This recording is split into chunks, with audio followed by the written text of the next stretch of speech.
علی اشرف پروانه یا همون علی کرده که شاید اسمش رو شنیده باشیم، یه جوون کرمانشاهی بود که تو دهه 70 با خانواده‌اش یه زندگی سالم و آروم داشت. کارش بنایی بود و واقعا کارش درست بود. اینجوری بود که همه میدونستن که چقدر تو این زمینه حرفه‌ایه. در کنارش اون واقعا بیازار بود. سرش تو کار خودش بود و نون در می آورد و میبرد سر سفره خانواده‌اش. هیچ کس رو هیچ وقت اذیت نکرده بود تا اون موقع. همه چیز از یه عصر کاملا عادی یا به ظاهر عادی شروع شد. علی اشرف اون روز مثل هر روز از سر کارش داشت برمیگشت خونه. همون مسیری که هزاران بار رفته بود و اومده بود. و اون روز خیلی عجله داشت واسه اینکه خیلی خسته بود و فقط میخواست سریعتر برسه خونه که استراحت کنه. وسط جاده 2 بچه نوجوان با لباسای مدرسه وایستاده بودن و داشتن براش دست تکون میدادن. علی اشرف هم به محض دیدنشون وای میسه و سوارشون میکنه. با خودش فکر میکنه که خب من دارم کار خیر میکنم دیگه، دارم میرم اینا رو برسونم خونهشون، پس اوکیه. بچه هم سوار میشن. علی اشرف هم راه میافته تو مسیر اصلی داشته میرفته، اما میبینه که اگه همین مسیر رو بره دیرتر میرسه و یا میانبر بوده که این مسیر رو کوتاه‌تر میکرد و در کنار اون خلوت‌تر هم بوده. ولی خب چون جاده اصلی نبوده یه جورایی خاکی بوده دیگه، و به محض اینکه وارد این میانبر میشه بچه ها شروع میکنن به سر صدا کردن. خب میدونین یه جورایی این حسو داشتن که داری ما رو میدوزی دیگه، ترسیده بودن، نگران بودن و اینجوری بودن که تو رو خود ما رو برگردون همون مسیر اصلیه، ما اینجا رو نمیشناسیم، ما این مسیر خونمون نیست. شروع کرده بودن به داد و بیداد و گریه زاری. علی اشرف هم هی میگفت آقا وایسین، من به خدا دارم میبرمتون خونه، نمیخوام بلایی سرتون بیارم، فقط دارم یه میانبر میرم که خلوت‌تره، سریعتر میرسیم، نگران نباشین، چند دقیقه بشین سر جاتون میرسیم. بچه ها اصلا ولکن گریه‌زاری رو نبودن. علی اشرف هم که میبینه اوضاع اینجوریه پاشو میذاره رو گاز که سریعتر از اینجا فقط بره و اینا رو برسونه. تو یک لحظه سرعت ماشین خیلی بیشتر از اون چیزی میشه که تا الان بوده و توی همین لحظه یکی از بچه ها یه تصمیم بچگونه میگیره. اون بچه در ماشین رو باز میکنه و خودش رو پرت میکنه پایین. اون یکی دیگه هم دنبالش خودش رو پرت میکنه پایین. فکر کنید روی اون سرعت بچه ها خودشون از ماشین پرت میکنن پایین، انقدر بد میخورن زمین که صدای ضربه آسفالت به سر یکی از این بچه ها به گوش علی اشرفی که چند متر جلوتر ترمز کرده بود میرسه. یکیشون همون لحظه جا در جا تموم میکنه. اون یکی چند روز بعد تو بیمارستان تموم میکنه. علی اشرف بعدها گفته بود من اصلا قصد نداشتم به اونا آسیبی بزنم، من فقط داشتم اونا رو میرسوندم خونه، قصدم خیر بود. اما باید بهتون بگم قانون کاری به نیت افراد نداره، قانون با اون کاری که طرف انجام داده کار داره. بعدها خیلی ها حتی فکر کردن که شاید واقعا علی اشرف اونا رو به نیت بدی سوار کرده بود، به خاطر همین شاید بچه ها فهمیدن و از ماشین خودشون رو انداختن بیرون، کسی نمیدونه. ولی خب علی اشرف خیلی اصرار داشت که واقعا میخواست اونا رو برسونه. خانواده اون بچه ها، مردم، پولیش، همشون داشتن دنبال یک مقصر تو اون لحظه میگشتن و اصلا توی اون لحظه به این فکر نمیکردن که اوکی شاید این آدمه واقعا بچه ها رو واسه رسوندنشون سوار کرده. چون میدونین وقتی یه نفر تو ماشین یه شخصی یه اتفاقی واسش میافته مسئولیتش با صاحب اون ماشینه و اگه دست پلیس هم به علی اشرف میرسید واقعا کارش تمام بود، به خاطر اینکه پای جون 2 بچه وسط ماجرا بود. توی اون لحظه همه چی برای زندگی علی اشرف دیگه مثل قبل نبود، نه فقط برای خودش بلکه برای همه چیز و همه کسایی که واسش مهم بودن. اینجا بود که دیگه فهمید هیچ راهی نداره به جز فرار، چون اگه گیر بیفته دیگه نمیتونه کاری بکنه. همون شب هرچی پول تو جیب و کمد و حسابش داشت برمیداره، جمع جور میکنه و خیلی سریع با خانوادهش خداحافظی میکنه، بدون نگاه کردن به پشت سرش میذاره و میره.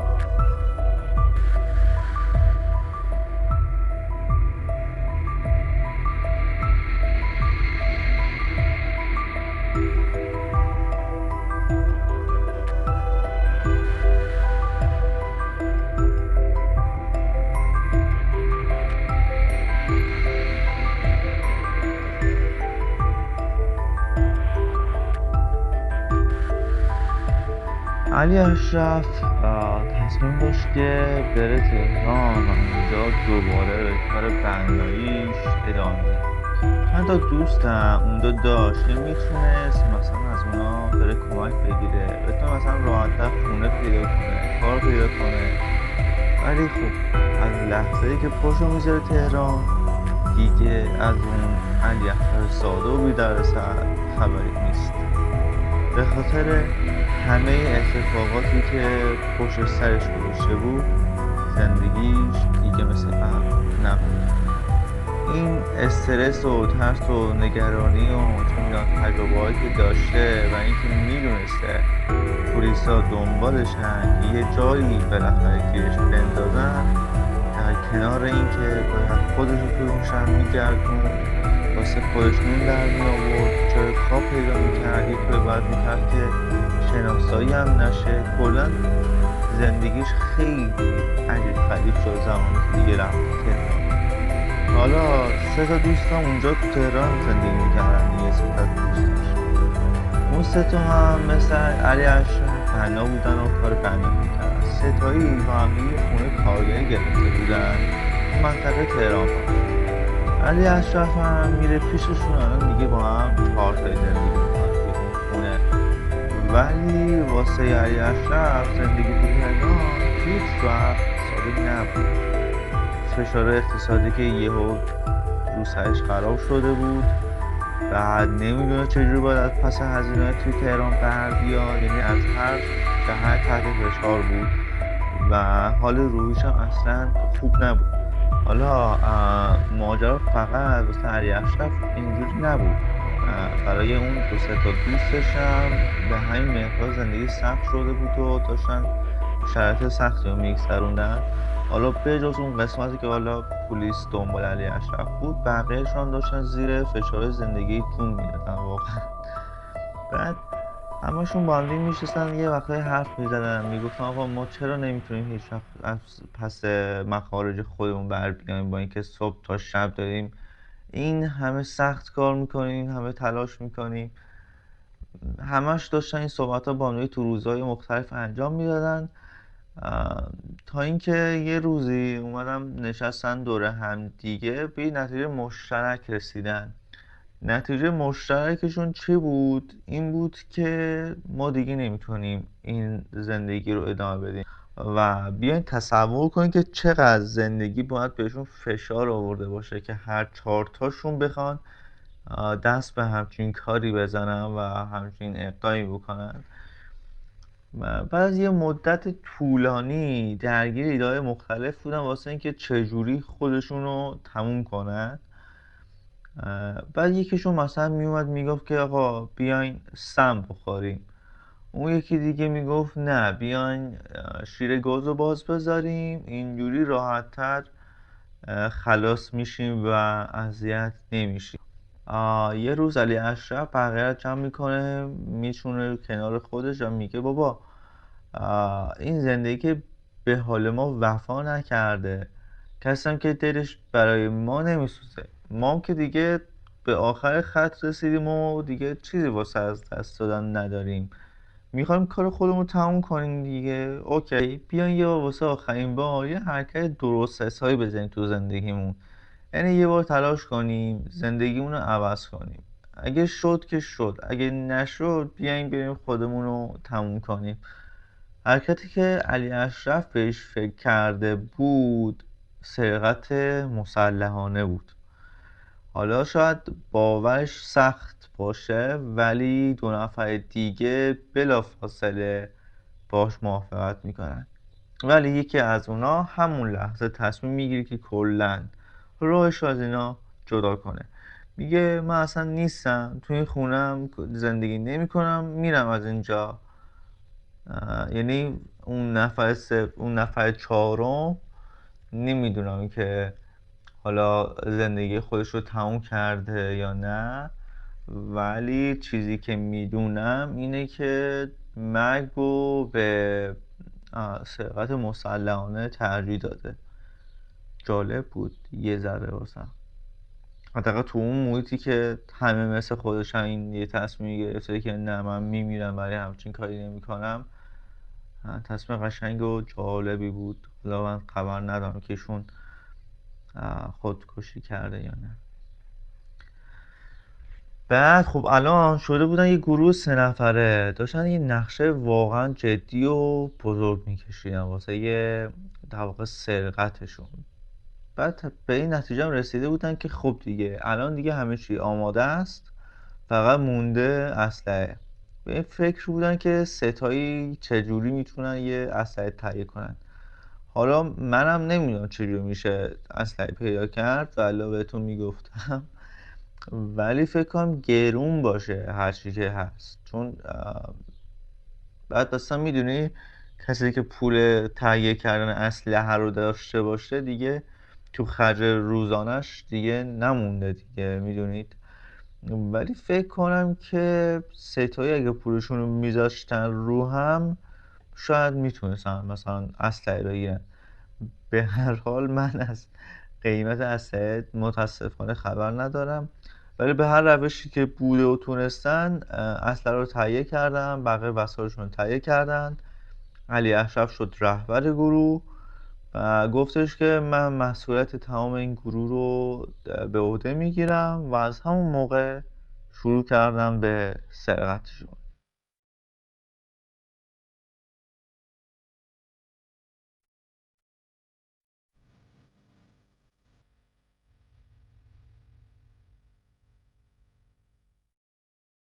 علی اشرف و تیمش اصولا شبا حوالی تهران پست و رسالت که تقریبا با این منطقه هم خیلی خوب آشنا شده بودن میریختن تو خونه ها و دزدی میکردن و گاهی وقتها هم لازم میشد که از این اسلحه استفاده کنن.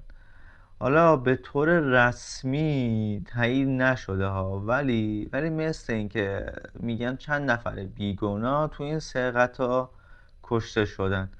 ولی علی اشرف هیچ وقت تا آخرین لحظه عمرش مسئولیت اینا رو قبول نکرد. این گروه دزدی حالا تبدیل شده بود به کابوس مردم اون منطقه، اما به هر حال خوشبختانه خیلی این روند طولانی نشد، چون اونقدری که خودشون فکر میکردن حرفه‌ای هم نبودن. در آخر سال 78 دستگیر شدن. علی اشرف به عنوان مغز متفکر تیمش شناخته شد، به جرم دزدی مسلحانه، قتل اون 2 بچه بیگناه و فرار از دست پلیس حکم ابد گرفت و راهی زندان اوینز شد. بچه‌های دیگه باندش هم بر اساس نقششون حکمای مختلف گرفتن و تو زندانهای مختلف از همدیگه جدا شدن. اما علی اشرف آدمی نبود که دست رو دست بذار و بیکار بشینه، یعنی همیشه باید در حال انجام دادن یک کاری باشه. نمیتونست ساکت یه جایی بشینه. در کنار اون هنوز توی دلش حس میکرد که این حکم ناعادلانه است و باید هر طوری شده یه راهی پیدا کنه یه جوری از اون حکم تخفیف بگیره. اون مدت که تو زندان بود تصمیم میگیره که یه حرکتی بزنه. یعنی باید بهتون بگم خیلی خیلی حرکت عجیب و غریب و لژندیه رسما. باید بگم واقعا این حرکت توی اون سال قفل بوده و حداقل تو ایران واقعا قفل بوده. اینکه چجوری تونسته همچین کاری انجام بده رو من نمیدونم. پا میشه میره پیش دادستان میگه من خیلی پشیمونم و میخوام هم دستامو لو بدم. پلیس هم اینجوری بوده که خب اوکی، احتمال واسه اینکه تخفیف بگیره داره این کارو میکنه دیگه، میخواد یکی رو لو بده تخفیف بگیره. به خاطر همین برش میدارن، سوار ماشینش میکنن، راه میفتن سمت، فکر میکنین کجا؟ درسته، سمت تهران پارس. و در اصل علی اشرف آدرس یه ساختمون نیمه کاره رو داده بود بهشون و گفته بود میخوام بهتون نشون بدم که همدستای دیگم کجا قایم شدن. میرسن اونجا و وقت پلیس وارد ساختمون میشه یهو صدای تیراندازی از گوشه گوشه ساختمون بلند میشه. نه تنها هیچ لو دادنی در کار نبوده، بلکه اینا همش نقشه فرار بوده.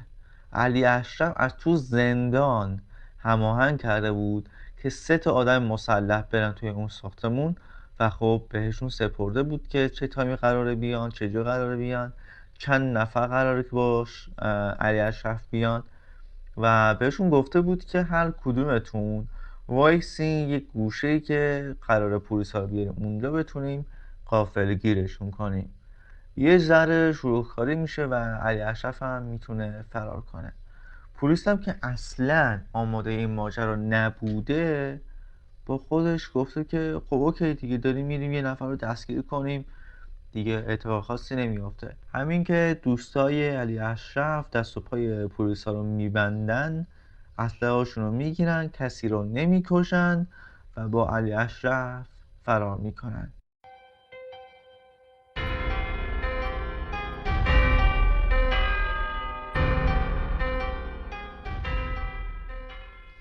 انقدر این نقشه دقیق برنامه رو شده بود و خوب اجرا شده بود که هیچ کس حتی نتونست کاری بکنه، حتی به ذهنشونم نرسیده بود که ممکنه یه نقشه فرار باشه.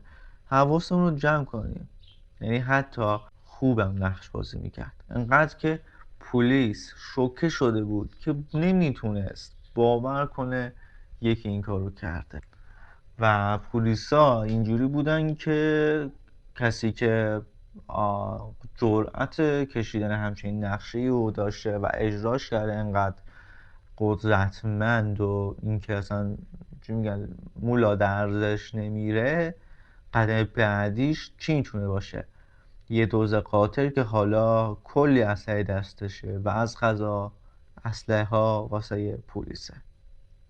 این برای پلیس یه فاجعه بزرگ بود که باید هر چیز سریعتر علی اشرف رو دستگیر میکردن. انگار که این آدم دیگه هیچ مرزی نداشت، از یک شهروند ساده بیازار تبدیل شده بود به یکی از خطرناکترین جنایتکارایی که پلیس باید جلوشو میگرفت. پلیسا نمیتونستن حدس بزنن که حرکت بعدی علی اشرف چی میتونه باشه. روزا و هفته همینجوری داشتن میگذشتن و علی اشرف هیچ جا پیداش نبود. انگار که واقعا دود شده بود رفته بود تو هوا. 2 سال همینجوری گذشت و همه فکر کردن که اوکی، شاید واقعا توبه کرده، شاید دیگه ترسیده که گیر بیفته و دست از کار قبلیش کشیده و خب قایم شده، نمیخواد دیگه سر صدا کنه دوباره گیر بیفته. اما باید بگم که سخت در اشتباه بودن. اصلا این شکلی نبود، یعنی نمیتونید تصور کنید که این آدم چقدر پیگیره. علی اشرف با همه اون سختی‌هایی که کشیده بود که بتونه فرار کنه، نیومده بود بگه بذار بشینم سر جام، بذار سر صدا نکنم که دوباره گیر بیفتم. یعنی اصلا فکر نکرده بود که اگه گیر بیفته، اگه بهش اعدام ندن، حکم ابد بهش میدن و قراره که تا زمان مرگش تو زندان باشه، یه آدم پیر بشه تو زندان. اومده بود چیکار کرده بود؟ 2 سال صرف تشکیل یه تیم جدید کرده بود تا دوباره به حرفه قبلیش برگرده و این خیلی پشت کار میخواد. یعنی همه کسایی که راجع به این پرونده تحقیق کردن میگن که علی اشرف خیلی عجیب غریب مصمم بود تو انجام کارا. یه پشت کار خیلی غیر عادی داشت. یعنی پشت کار خوب یا بد نه، به طور کلی پشت کارش بیش از حد زیاد بوده. اینجوری بوده که این پشت کار توی هر کاری میذاشت میتونست موفق بشه، ولی اومده بود انتخاب کرده بود که این پشت کار رو تو راه دزدی استفاده کنه. به هر حال این باند رو تشکیل داده بود و کلی زمان صرفش میکنه و این 2 سال رو روی تیمش کار میکرده. برای اینکه پلیس متوجه نشه روزا مشغول آسفالت کاری بوده، هم به خاطر اینکه شناسایی نشه، هم به خاطر اینکه یه پولی در بیاره و بتونه خرج تیم خلافش رو تأمین کنه. بعد اینجوری هم نبوده که بتونن راحت هویتش رو پیدا کنن، چون خیلی خیلی تمیز کارش رو داشته انجام میداده. ظاهرش رو عوض کرده بود، بینیش رو عمل کرده بود، موهاش رو رنگ کرده بود. من نمیدونم چجوری کسی که پول نداشته و درگیر خرج روزانش بوده، تو خرج روزانش مونده بوده، چجوری یهو میتونه یه پول خوبی به دست بیاره که بره دماغش رو عمل کنه، ظاهرش رو عوض کنه، موهاش رو رنگ کنه. احتمالاً شاید از پولایی که رفته بودن قبل از دستگیری دزدی اینا پیدا کرده بودن، گرفته بودن، ولی مگه اونا ضبط نشده بود؟ این واسه هم یه علامت سواله. به هر حال یه روز با یه مرد افغان دعواش میشه. این فرد یه آدم معمولی نبود. علی اشرف و این آقا قبلا تو زندان اوین همدیگه رو دیده بودن و نمیدونم چجوری، ولی تونسته بود علی اشرف رو همون لحظه تشخیص بده و بشناسه. یعنی میدونسته که علی اشرف الان تو زندان بوده، قبلا داره از دست پلیس در میره، همه این چیزا رو میدونسته، یا اینکه اصلا چجوری از دست پلیس فرار کرده بود. یه روز که دعوای اینا بالا میگیره، علی اشرف این مرد رو تهدید میکنه ولی اون شخص افغان اینجوری نبوده که اوکی یه تهدید خوش و خالی، منم میشینم همینجوری نگاه میکنم. چیکار میکنه؟ پا میشه زنگ میزنه به پلیس و گزارش میده، همه چیز رو لو میده. نه تنها علی اشرف رو لو میده، بلکه کل نقشش، کل تیم جدید علی اشرف، چیزی که 2 سال روش کار کرده بود، همه رو لو میده به پلیس و این باعث میشه که دوباره علی اشرف بیفته تو دام پلیسا. اما این بار خیلی فرق میکرد. بازجویی که این دفعه ازش انجام میشه خیلی متفاوت تر از دفعه قبل بوده. حتی محاکمش هم بسیار سخت از دفعه قبل بوده. به قدری این بازجویی جدی بوده که برعکس دفعات قبل خیلی سنگین براش تموم میشه. چرا؟ چون وقتی که روز محاکمه میشه به دادگاه، علی اشرف با دست و پای شکسته وارد دادگاه میشه.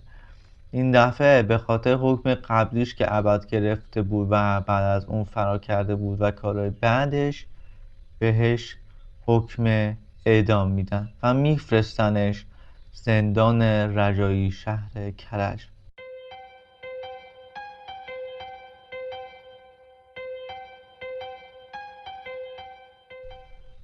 و این دفعه علی اشرف خیلی عصبیه، خیلی کینه‌ای شده با شنیدن حکمش.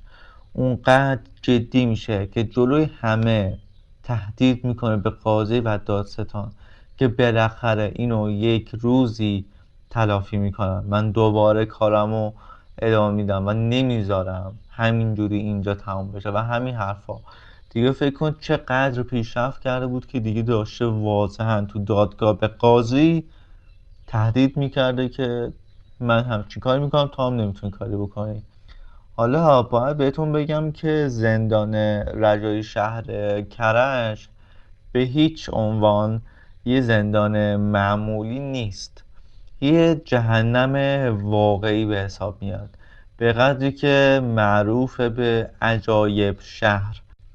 این زندان 10 تا بند داره که توی هر کدومش انواع و اقسام زندانی ها وجود دارن، از زندانی های سیاسی گرفته تا مجرمای عادی، پیر و جوون، حتی زنها هم توی این زندان هستن.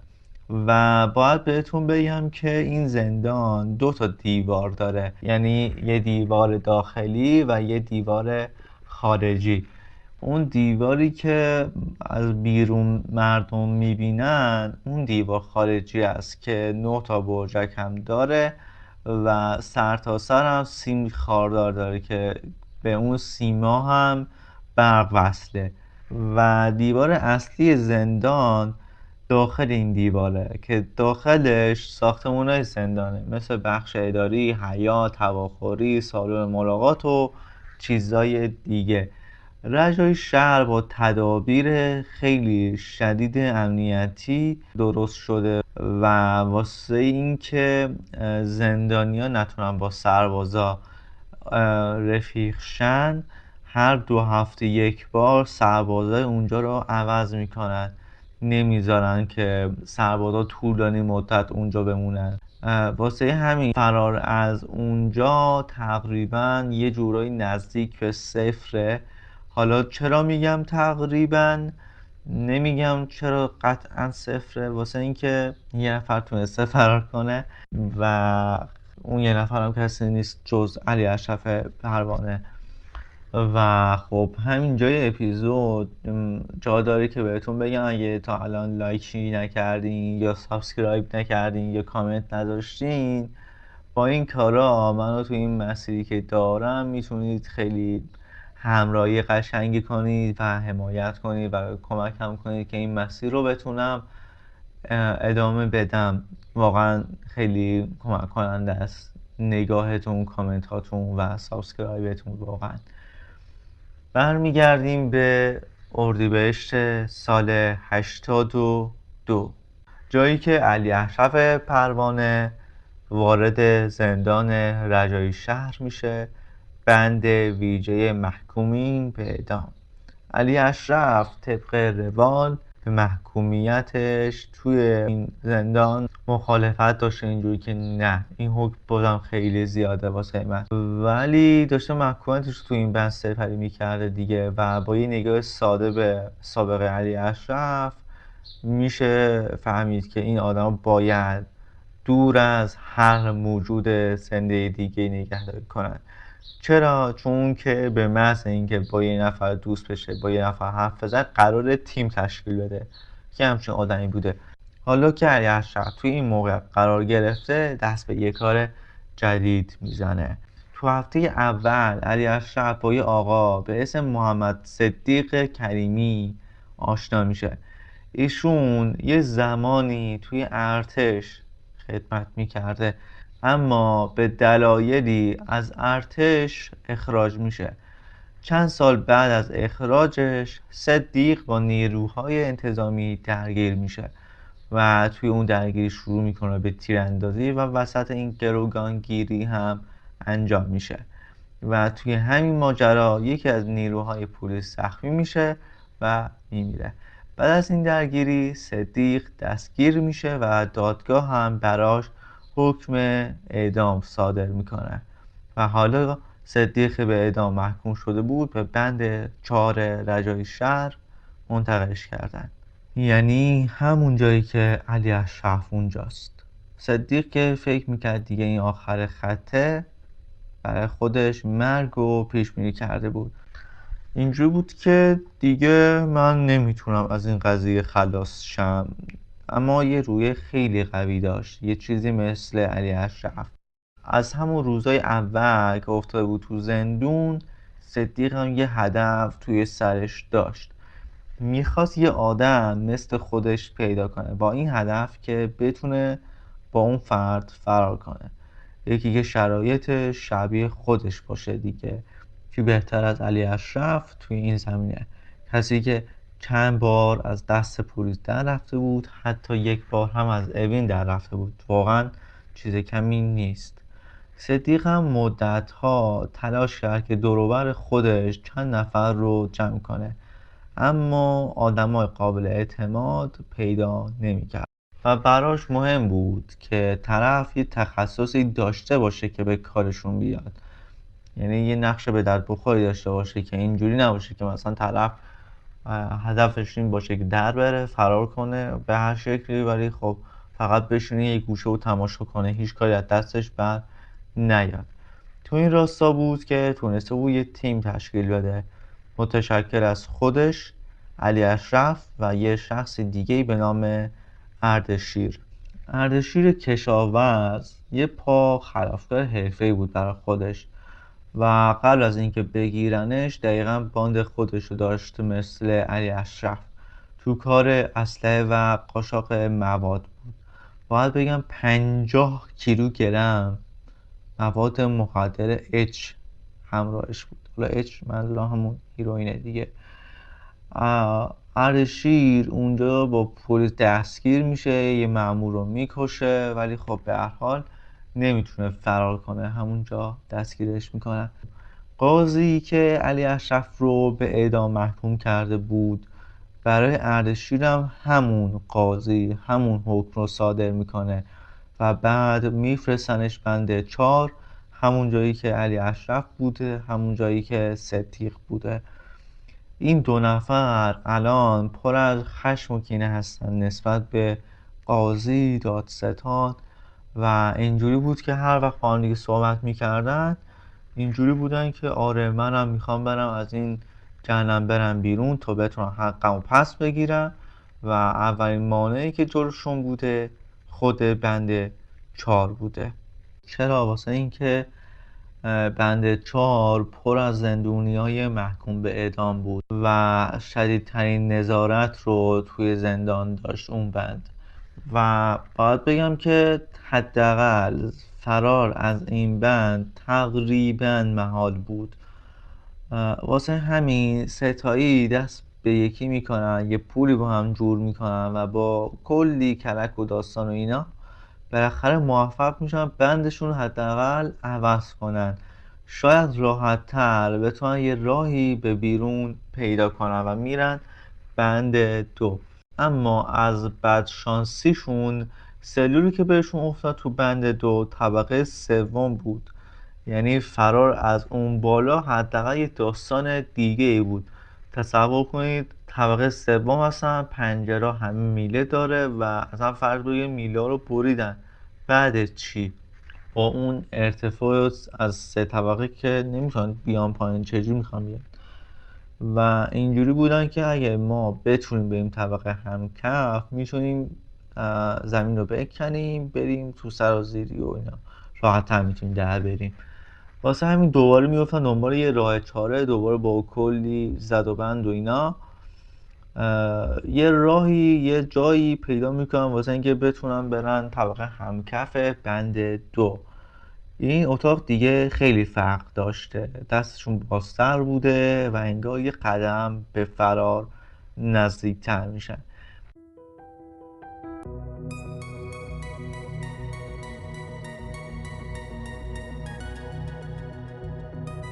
اولین نقشه که کشیده بودن این بود که نصف شب خودشون رو برسونن به در حیاط و باید قفلا رو بشکنن و از اونجا فرار کنن.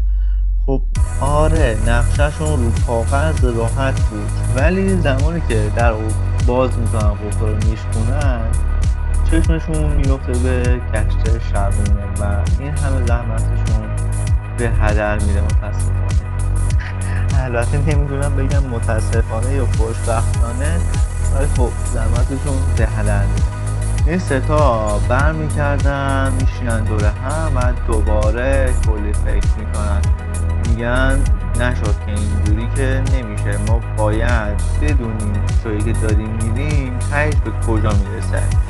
این ساختمون مثل اینکه 1000 تو بوده، کلی راه داشته، بخش داشت، عجیب غریب بود، کلی در داشت، دیوار داشت، یعنی حتی خودشون هم نمیدونستن مثلا اینجایی که میرن کجا میرسه، چه برسه به اینکه بخوان ازش فرار کنن. تنها راهی که این دو براشون میمون این بود که نقشه زندان رو داشته باشن و اصلا فکر نکنید که مثل مارک اسکافیلد تو فرار زندان قراره یکی از داداشهاشون نقشه زندان رو تتو کنه روی بدنش و بیاد تو. نه اصلا این فیلم نبود، این واقعیت بود. حالا باید بهتون بگم اتفاقایی که توی زندان رجایی شهر میفته از این به بعد توی واقعیت از اون فیلم خیلی عجیب تر بوده. حالا به هر حال باید نقشه زندان رو پیدا میکردن، کلی زد و بند میکنن، کلی پول جور میکنن، با کلی سختی ارتباط میگیرن، از طریق یه تعمیرکاری که میومده وسایل زندان رو تعمیر میکرده، تعمیرات ساختمون رو به عهده داشته، یه نسخه از نقشه رو پیدا میکنن. اینجا باید بهتون بگم باید با بقیه آدمای بیرون هم ارتباط داشتن که بتونن فرار کنن دیگه. مثلا مسئولای زندان سابقه درخشان صدیق و علی اشرف رو میدونستن، به خاطر همین بهشون اعتماد نداشتن، برای همین هم خب کلی به پا براشون میذاشتن. مثلا چند تا زندونی که مورد اعتمادشون بوده رو میذاشتن تو سلول اینا که حواسشون باشه به اینا. و اونجا علی اشرف و صدیق و اردشیر باید حواسشون باشه که اونجا لو نرن، باید میتونستن با کارکنای زندان یه جوری ارتباط بگیرن که متوجه نشن که اینا نقشه فرار دارن و اینا.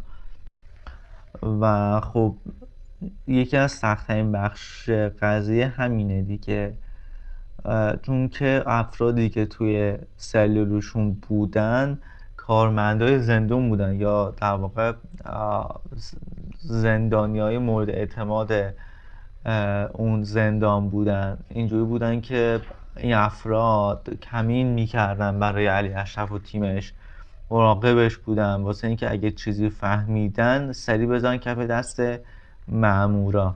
برای همین علی اشرف و صدیق و اردشیر اومدن نقشه کشیدن که سلولاشون رو از همدیگه جدا کنن که بقیه زندونیا یه جوری شک نکنن بهشون، اینجوری که پیش هم زیاد نباشن، هر کدوم برن یه گوشه برای خودشون، انگار که با هم دیگه هیچ کاری ندارن، با هم دیگه دوست نیستن، هیچی.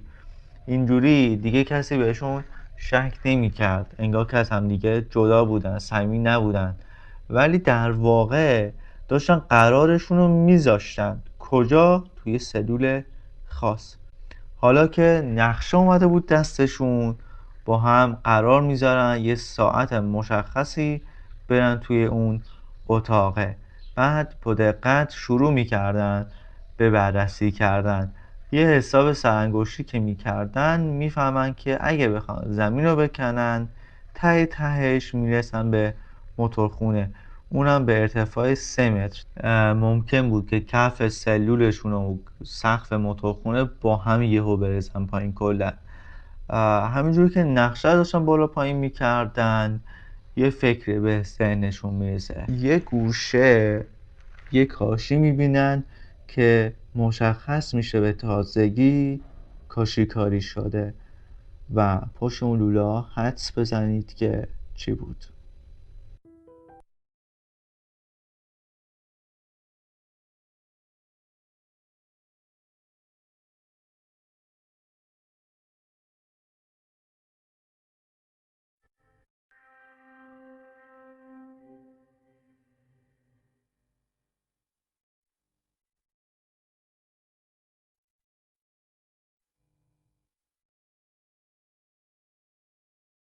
پشت اون کاشیه لوله های آب و فاضلاب بود. اونم چه لوله هایی؟ لوله های آب و فاضلاب 3 طبقه از اونجا رد میشد و میرفت میرسید به موتورخونه. از شانس خوبشون کنار اون لوله ها به اندازه عبور یک آدم فضا بوده. یعنی اگه دیوار رو میکندن، در کنار این لوله ها یه فضای بازی دورش بوده، انگار که بتونن سوار اون لوله هاشن، سر بخورن و برسن به زیر زمین. فقط مونده بود دیوار رو بکنن و وارد اون حفره شن. پس الان تنها کاری که باید بکنن اینه که کاشیا رو بشکنن و دیوار نازک پشتشونم به اندازه خراب کنن که بتونن ازش رد شن و وارد اون حفره کنار لوله هاشن. به نفعشون بود که تعداد کمی از اون کاشیا رو بردارن و خراب کنن، سوراخه کوچیک‌تر باشه، چون درست کردن اون سوراخ خودش داستان بود. هر چقدر که کوچیک‌تر بود راحت‌تر هم میتونستن ببندنش. حالا برای اینکه زای بازی در نیارن، اولین اقدامی که صورت میگیره توسط هر سه تاشون چی بوده؟ این بوده که غذای کمتری بخورن و رژیم بگیرن برای اینکه سایزشون کوچکتر شه و بتونن راحتتر از اون سوراخ رد شن. و اینجا تنها چیزی که واسهشون سخت بود این بود که اگه ما این کاشیا رو بشکنیم چجوری باید این سوراخ ها رو دوباره ببندیم که ضایع نباشه، چجوری یه کاری کنیم که اصلا دیده نشه این کاشیا شکستن. چون نمیشه اون کاشیا رو اونقدری که باید تمیز در آورد، یه جوری که اصلا حتی یه دونه ترک هم بر نداره. یه فکری به سرشون میزنه اینجا که واقعا عقل جنم بهش نمیرسه. برای اینکه اون سوراخ رو بعد از شکوندن کاشیا تو دیوار بپوشونن نیاز به چند تا کاشی جدید داشتن و یه مقدار مساله، مثلا سیمانی، چه میدونم، چیزی که بتونن کاشی رو باش بچسبونن. سپردن که سنگ توالت سرویس های بهداشتی رو بشکنن، مثلا الکی انگار یه چیزی افتاده که سنگ توالت شکسته. در کنار اون چند تا از کاشی دور و برش هم میشکنه. مسئولین زندان هم برای تعمیر اینا مجبور شدن که یه سری مساله وارد زندان بکنن. به هر حال یه چند تا کاشی و یه چند تا سیمان و اینا وارد زندان شد و اینا هم همزمان با بازسازی اون سرویس ها کم کم میرفتن هر چقدر که مساله میخواستن برمی داشتن. یعنی تیکه تیکه هر روز میرفتن یه رو کاشی برمی داشتن، یه پیمون سیمان برمی داشتن و اینجا بود که بنا بودن علی اشرف هم بعد جوری به دردشون خورد. خلاصه چند ماهی بود که با چاقو، قاشق و هر ابزار ساده که دم دستشون بود به جون دیوار افتادن. تیکه تیکه دیوار رو داشتن میکندن. از قبل هم این کاشی رو آماده کرده بودن، پشت سیمان کشیده بودن و این کاشی سالم رو شکل اون تیکه دیوار کرده بودن، انگار که مثلا این کاشی رو برمیدارن میزن زمین و اون سوراخ رو میکن، دوباره این کاشی رو میتونن بذارن سر جاش، یه جوری که اصلا انگار هیچی نشده. بعدن به گفته صدیق اینجوری بودش که به خاطر اینکه یه سری از زندانیا می اومدن اونجا مواد میفروختن، بعضی وقتا پیش می اومد که نگهبانا میرفتن میگشتن تو سلول ها و حتی اینم میدونستن که ممکنه یه نفر کاشی رو کنده باشه پشتش چیزی جاساز کرده باشه. به خاطر همین بعضی اوقات می اومدن ضربه میزنن به دیوارا و صدای پشتش رو گوش میدادن که ببینن آیا پشتش خالی هست یا نه. یعنی اگه دیوار پشتش خالی باشه وقتی ضربه میزنی بهش صدا میپیچه و اینجوری میتونن متوجه شن که پشتش خالی هست یا نه. اینجا سوال پیش میاد که آیا کسی نمیشنید اینا دارن چی کار میکنن؟ در اصل کندن دیوار با قاشق اصلا خیلی سر صدا ایجاد نمیکنه، نه اینکه بی صدا باشه اصلا، ولی صدایی نیست که مثلا از اون سر تا این سر بند بره و مثلا نگهبانا یهو بشنون بگن وای یه نفر داره یه جایو میکنه. ولی به هر حال خب سر صدا داشت ولی خیلی زیاد نبود. یه وقتایی که دیگه کارشون خیلی زیاد بود یه سر و صدایی ایجاد میکردن، مثلا به یکی میسپردن که یه جشن بگیره، آهنگ بخونه، یه رقصی را مینداختن تو سلول های بغل. دیگه صدای قاشق و کندن دیوار خب خیلی جلب توجه نمیکرد. و خب اینم بگم که طبقه بالای همون سلوله که داشتن میکندن کفاشی بوده، از این کارگاه هایی که تو زندان ها هست و یه سریا میرن کار میکنن اینا. بعد اونم خودش سرصدا داشته، همون صداه باعث میشد که صدای کندن دیوار اینا هم شنیده نشه. بعد همه این چیزایی که تا الان بهتون گفتم تنها دردسرایی نبودن که این تیم 3 نفره داشت، چون همه این عملیات باید بین تایم خاموشی شب تا سرشماری صبح انجام میشد. یعنی باید یه جورایی هم حواسشون به ساعت باشه، هم به سرصدا، هم به نگهبانا و هم به بقیه زندانی‌ها که یه وقت چیزی نبینن. و خب فکر کنید که همه این بار فشار و این داستان رو دوششونه و یه اتفاقای پیش میومد که کارشون رو به کل مینداخت عقب. یا مثلا 3-4 ماه همینجوری کار نصفه میموند. مثلا یه بار توی یکی از همون بازرسی ها که بهتون گفتن یا میومدن میگشتن که کسی مواد جاساز نکرده باشه، توی یکی از همین سلولا یه قمه پیدا میکنه. حالا این وسط پای کی گیر میفته؟ اردشیر. از شانس بد اینا یکی از همتیمیاشون گیر میفته. حالا چیکارش میکنه اردشیر رو؟ میندازنش انفرادی. چند ماه میره انفرادی و کار اینا عقب میفته. یه بار دیگه هم اردشیر رو بردن انفرادی، هیچ دلیلی هم نگفتن، فقط یه روز اومدن صداش کردن گفتن وسایتو جمع کن باید بریم انفرادی. بقیه هم نمیدونستن چی شده، یعنی علی اشرف و صدیق هر شب با دلشوره میخوابیدن، میگفتن نکنه فردا صبح اونو اعدام کنن، نکنه اصلا تا الان اعدامش کرده باشن. و مثلا یه وقتا به خودشون میگفتن نکنه یکی یه روز بیاد ما رو هم بگیره ببره انفرادی. این ترس تا 3 ماه باشون بود.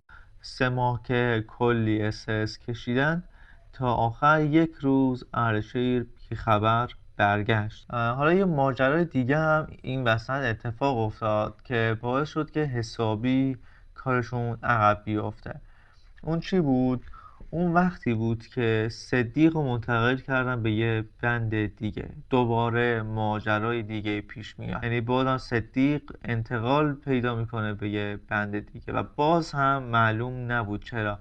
یه روز میان صداش میکنن میگن تو قرار منتقل شی یه بند دیگه، و احتمال میدادن که یه نفر بو برده باشه یا مثلا خبرچینی کرده باشه یا حتی مثلا یه ذره بهش شک کرده باشن واسه هم بردنش، و این باعث میشد پولشون به کل عقب بیفته، چون اصلا کارشون 1 نفر یا 2 نفر انجام نمیشد، حتما باید 3 نفر میبودن، چون وظایف کاملا تقسیم بندی شده بود و کاملا دقیق نقش هر کی اساین خودش شده بود. علی اشرف که سابقه بنایی داشت مثلا تخریب میکرد، کار سیمانی رو انجام میداد، کاشیکاری رو انجام میداد و بلد بود که دیوار رو چجوری بکنه که بیشتر از اون حدی که لازمه ترک بر نداره، صدا نده، خرابیش معلوم نباشه، از این مدل کارا. صدیق هم باید خاکا رو یا اون آوارهایی که میومد بیرون رو جمع میکرد یه جوری دیگه، یا مثلا میبرد قایم میکرد. بعضی وقتا شبونه میرفت میریخت تو چای دستشویی، بعضی وقتا میرفت لایه در و دیوار پنهون میکرد. و اردشیر هم دیدبانشون بود، مثلا وای میسا یه جای حواسش بود که کی میاد کی میره، گوش میداد به حرف این و اون. و خب گوشاش خیلی تیز بود، فقط کافی بود یه صدای پا از راهرو بالا بیاد یا یه نور از دور بیفته، سریع اونو میدید و اطلاع میداد و دیگه کار رو جمع میکردن، خلاف میکردن. تو این شرایط اینجوری بود که اگه یکی از اونها غایب میشد هیچ جوره کار پیش نمیرفت، یعنی یکی نبود که نگهبانی بده، یا وقتی که داشتن دیوار رو میکندن یکی نبود که خاک رو ببره قایم کنه، یا کسی هم نبود اگه مثلا علی اشرف رو میگرفتن مثلا کسی نمیتونست دیوار رو بکنه. واسه همین خیلی کارا عقب میافتاد، خیلی وقتا وقفه طولانی میافتاد این وسط.